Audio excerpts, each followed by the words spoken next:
दोस्तों, स्वागत है आपका पॉडकास्ट ऑनलाइन क्लासेस में। आज हम पढ़ने जा रहे हैं अंतर्राष्ट्रीय व्यापार। अंतर्राष्ट्रीय व्यापार जानते आप दो या दो से अधिक देशों के मध्य व्यापार को अंतर्राष्ट्रीय व्यापार कहते हैं।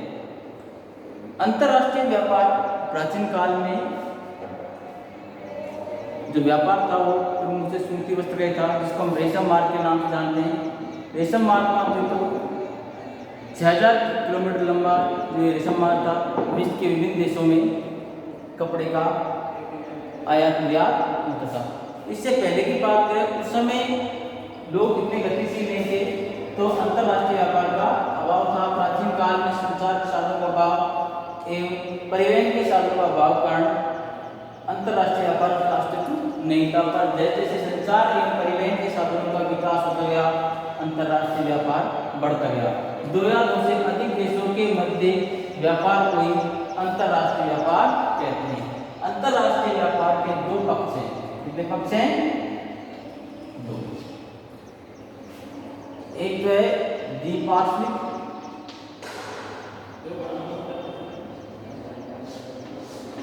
और एक है बहुपार्श्विक। द्विपार्श्विक मतलब दो देशों के मध्य व्यापार।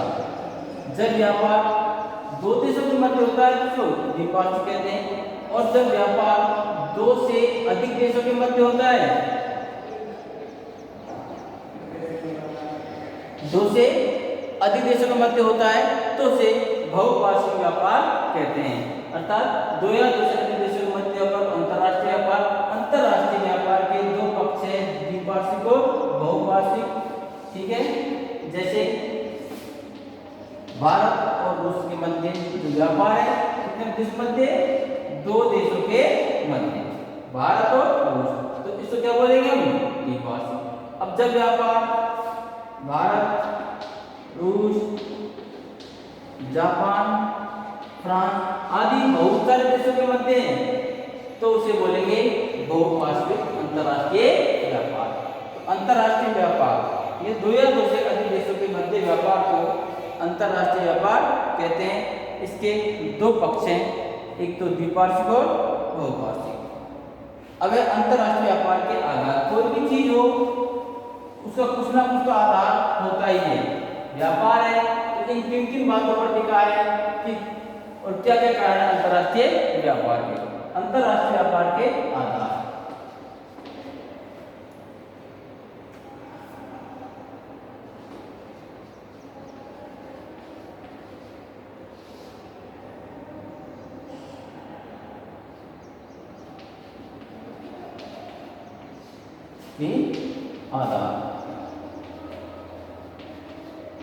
किन किन बातों पे टिका हुआ है और कौन कौन से वो कारण है अंतर्राष्ट्रीय व्यापार के आधार।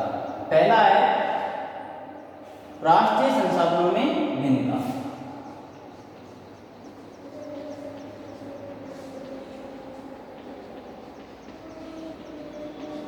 राष्ट्रीय संसाधनों में भिन्नता।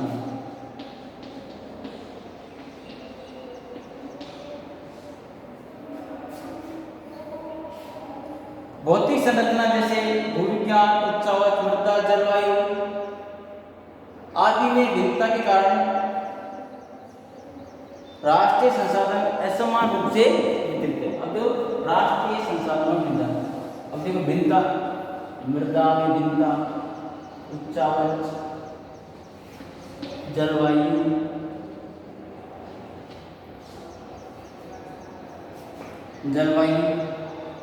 भूविज्ञान,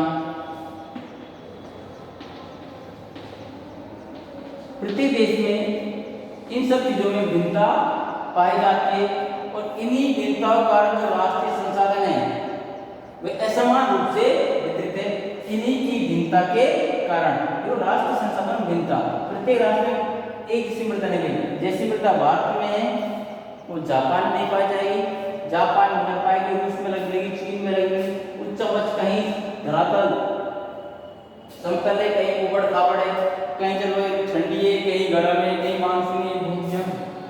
कहीं कैसे किस चीज़ के भंडार, कहीं प्राचीन चयन है, चट्टाने के कहीं चट्टाने हैं। तो इन सब चीज़ों में भिन्नता कारण जो राष्ट्रीय संसाधन है, राष्ट्रीय संसाधन का वितरण कैसा है, असमान है। अर्थात प्रत्येक देश के संसाधन कैसे भिन्न भिन्न है, किसी के पास भी कोई चीज हर चीज उपयुक्त मात्रा में नहीं है। इसलिए जिसके पास जिस चीज का अभाव होगा वो दूसरे देश से क्या करेगा, उसका आयात करेगा, और जिस चीज का उसके पास संपन्नता है उसका करेगा निर्यात। तो इसका पहला जो अपना अंतरराष्ट्रीय व्यापार का आधार भिन्नता क्या, राष्ट्रीय संसाधनों में भिन्नता। अंतरराष्ट्रीय व्यापार का जो प्रमुख कारण क्या है, संसाधनों में भिन्नता। अगर सब चीजें समान एक जैसे संसाधन होंगे, समान होंगे, तो व्यापार नहीं होगा। दूसरा भौगोलिक संरचना।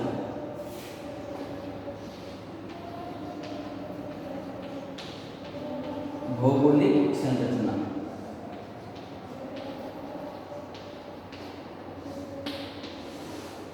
भौगोलिक संरचना खनिज संसाधन आधार को निर्धारित करते हैं। क्या? भौगोलिक संरचना खनिज संसाधन है जो आधार निर्धारित करते हैं, धरातलीय भिन्नताएं फसलों की विविधता सुनिश्चित करते हैं, और भूमि की संभावता, निम्न भूमियों में कृषि संभावता अधिक होती है, और पर्यटक आकर्षित करती है और बढ़ावा देती है। ठीक है, देखो भौगोलिक संरचना। अगर धरातल में भिन्नता है,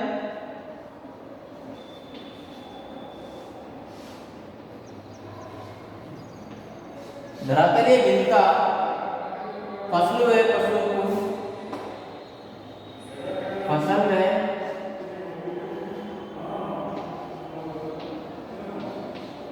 पशुओं को सुनिश्चित करती है।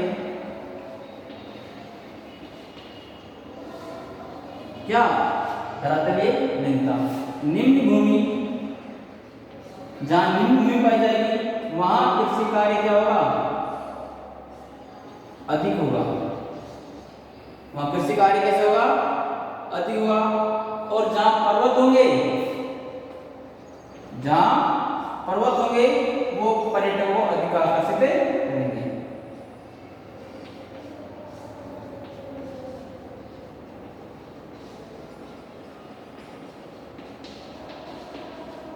वो पर्वतों को पर्यटकों को अधिक आकर्षित करेंगे। ठीक है, भौगोलिक संरचना। एक तो दूसरा कारण क्या है, धरातलीय भिन्नता। धरातलीय भिन्नता होगी तो फसल में भिन्नता पाई जाएगी। जहाँ निम्न भूमि होगी वहाँ कृषि कार्य नहीं होगा, जहाँ क्षेत्र पर्वतीय और पठारी होगा वहाँ पर्यटक लोग घूमने फिरने अधिक आएंगे।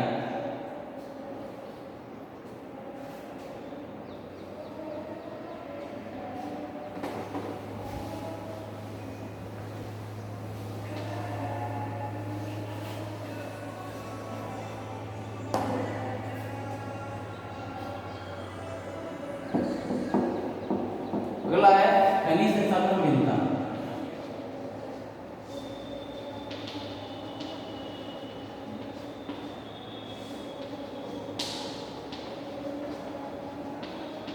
खनिज संसाधनों में भिन्नता। प्रत्येक देश में खनिजों का वितरण में असमान है। खनिजों का वितरण कैसा है, असमान। असमान वितरण के कारण प्रत्येक देश में जो औद्योगिक इकाइयां हैं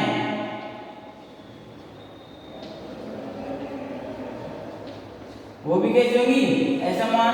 जहां जिस चीज के खनिज होंगे वहां उसी से संबंधित औद्योगिक इकाइयां अधिक पाई जाएंगी। जहां लोहा होगा वहां लोहा इस्पात संबंधित इकाइयां अधिक पाई जाएंगी। ठीक है, जब तांबा होगा तांबा संबंधित एल्यूमीनियम। आप देख सकते हैं विश्व में जो खनिज हैं उनका वितरण समान रूप में, कहीं लोहे के भंडार अधिक है, कहीं एल्यूमिनियम के, कहीं तांबा के, कहीं सोने के, कहीं चांदी के, कहीं कोयले के। तो उस कारण जैसा जहाँ खनिज होगा वहाँ ऐसे उद्योग विकसित होंगे।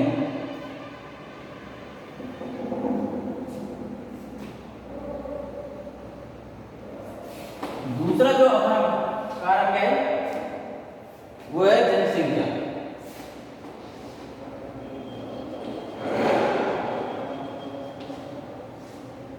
जनसंख्या।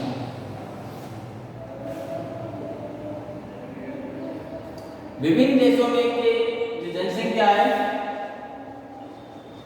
उसके आकार, वितरण,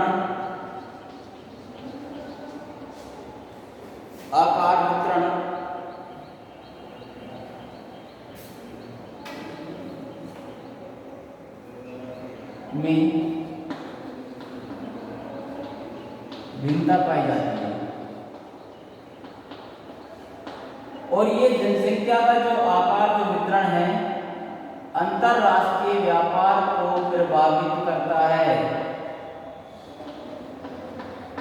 अंतरराष्ट्रीय व्यापार को प्रभावित करता है। कैसे? मान लीजिए जहां जनसंख्या कम है और खनिज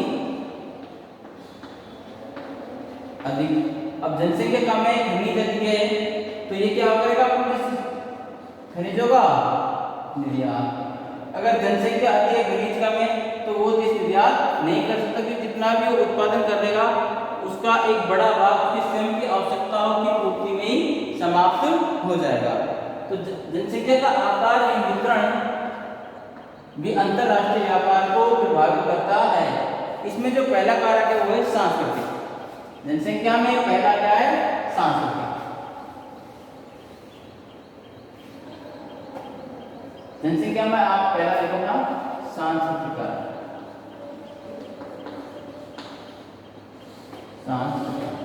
अब देखो जनसंख्या भिन्नता, रहन सहन में भिन्नता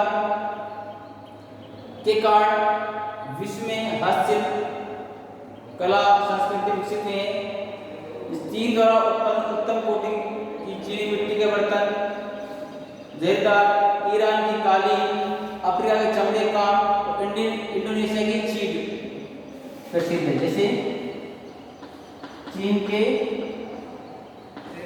चीनी मिट्टी के बर्तन, चीन के चीनी मिट्टी के बर्तन, ईरान की कालीन,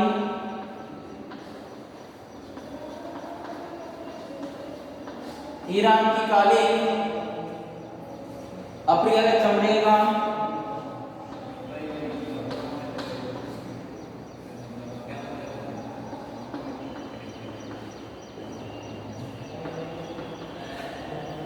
चमड़े का काम, इंडोनेशिया में छींक वाला वस्त्र,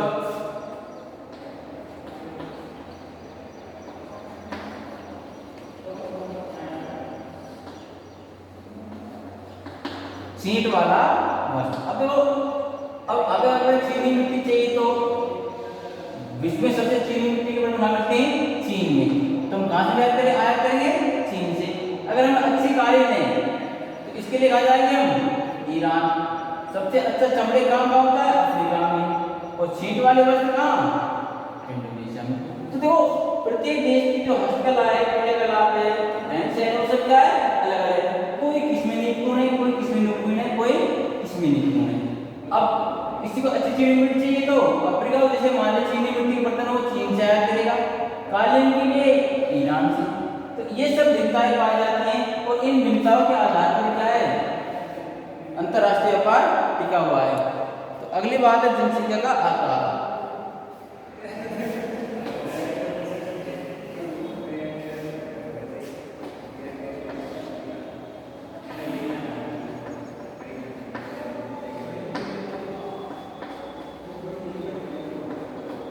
जनसंख्या का आकार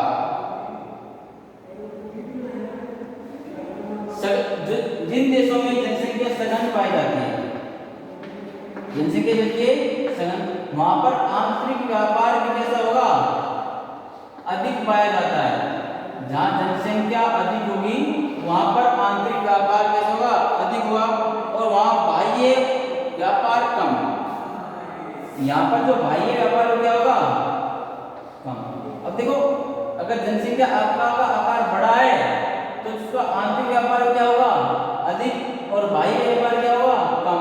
इसका प्रमुख कारण क्या है कि यहाँ जो चीजों का उत्पादन हो रहा है, प्रोडक्शन कर रहे हैं, वो जनसंख्या अधिक होने के कारण वहीं पर खपत हो रहा है। आंतरिक भाग में उसमें सारी चीजें क्या हो रही है? खत्म।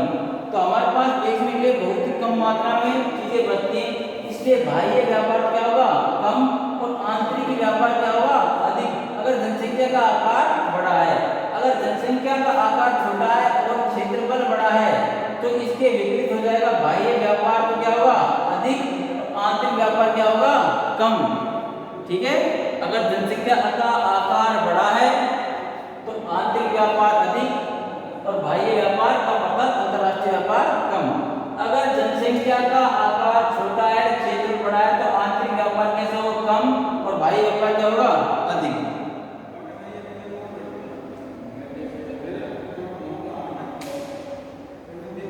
अब देखो दूसरी बात, अब कुछ लोग क्या होते हैं जो अच्छी चीजों के लिए खरीदने में समर्थ होते हैं और कुछ चीजें उनको खरीदने में समर्थ नहीं होते।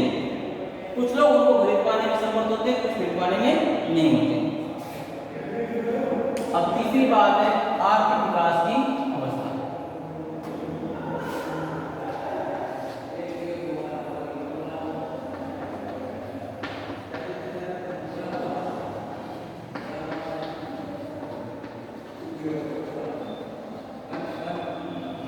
आर्थिक विकास की अवस्था, देश के आर्थिक विकास की विभिन्न अवस्था में व्यापार के वस्तुओं का स्वभाव परिवर्तित हो जाता है। कृषि की दृष्टि से महत्वपूर्ण देशों में विनिर्माण वस्तुओं के लिए कृषि उत्पादों का विनिमय किया जाता है। औद्योगिक राष्ट्र में मशीनों, जहां जो देश विकासशील है या कृषि प्रधान है वहां पर अधिकांश देश होगा कृषि संबंधी चीजों का, कृषि संबंधी उत्पाद। और जो देश विकसित हैं वहां पर जो व्यापार होगा वो मशीनरी, उद्योग संबंधी मशीनरी, उद्योग संबंधी चीजों का होगा। ठीक है, विकसित जो उद्योग राष्ट्र है वो मशीनरी संबंधी चीजों का व्यापार करेंगे, कृषि प्रधान कृषि संबंधी। तो विकास की अवस्था जो देश विकसित हो गया है वहां पर औद्योगिक संबंधी व्यापार अधिक होगा, कच्चे माल का वहां आयात होगा। अब देखो एक मिनट देखो, जैसे भारत है, भारत एक विकासशील, भारत कच्चे माल का निर्यात करता है क्योंकि अपने पास कुछ तकनीकी नहीं है। जैसे जापान की बात करें तो ये कच्चे माल क्या करेगा, आयात। भारत में जो ज्यादातर जो व्यापार होगा कैसे होगा, कृषि संबंधी, और यहाँ कैसे होगा, मशीनरी संबंधी आयात होगा क्योंकि यहाँ की जो तकनीकी उत्तम अवस्था में है। तो ये भारत जैसे विकासशील कच्चे माल का आयात कर उसका निर्माण कर महंगे भाव में दोबारा से बाजार में बेचते हैं। ठीक है, अगला है चौथा, विदेशी निवेश की सीमा।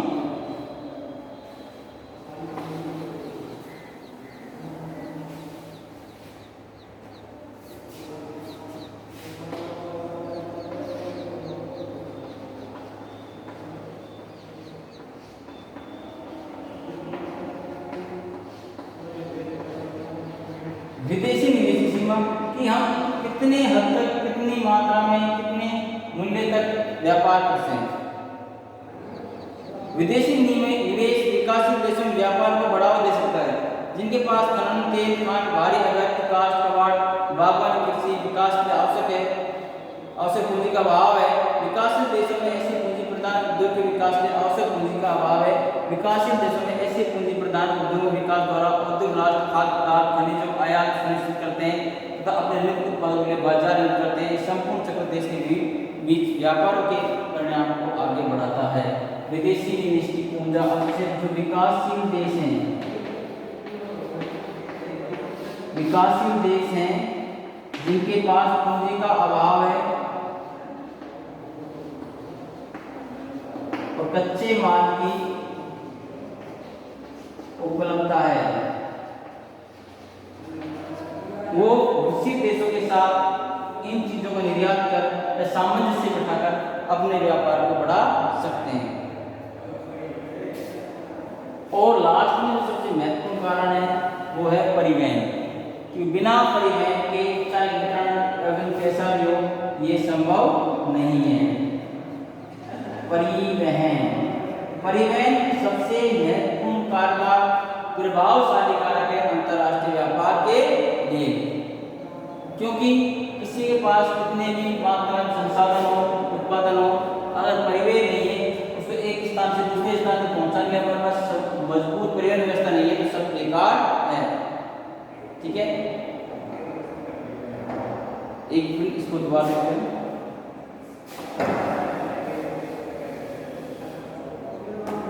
अंतर्राष्ट्रीय व्यापार के आधार,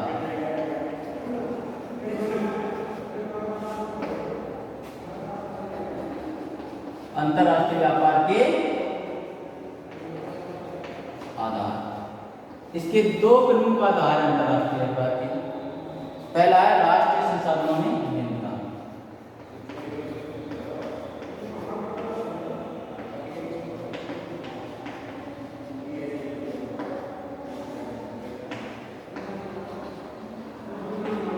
राष्ट्रीय संसाधनों में भिन्नता।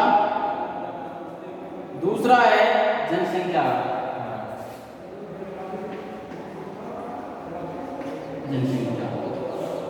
अब राष्ट्रीय संसाधनों में भिन्नता के जो प्रमुख कारण है उनमें एक है सबसे पहले भौगोलिक संरचना,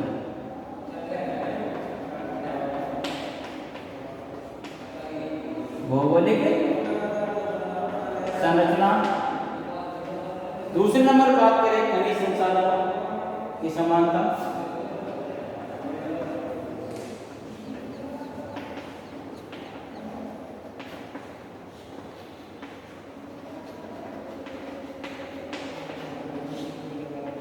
खनिज संसाधनों में समानता।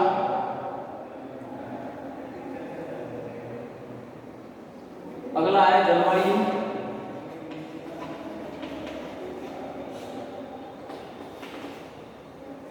जनसंख्या, जलवायु। जनसंख्या की बात करें सांस्कृतिक, जनसंख्या आकार, आर्थिक विकास की अवस्था, इसकी बात करें हम जनसंख्या का आकार, सांस्कृतिक विकास की अवस्था,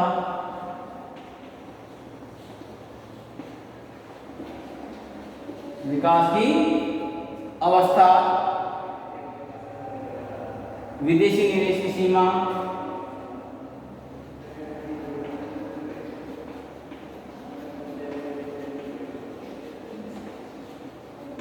और परिवहन। अंतर्राष्ट्रीय व्यापार के दो मुख्य आधार है, राष्ट्रीय संसाधन भिन्नता और जनसंख्या। इनमें तीन है, इसके भौगोलिक संरचना, खनिज संसाधनों में समानता, जलवायु। जनसंख्या के बारे में बात करें तो जनसंख्या आकार, सांस्कृतिक अवस्था, विकास की अवस्था, विदेशी निवेश की सीमा और परिवहन।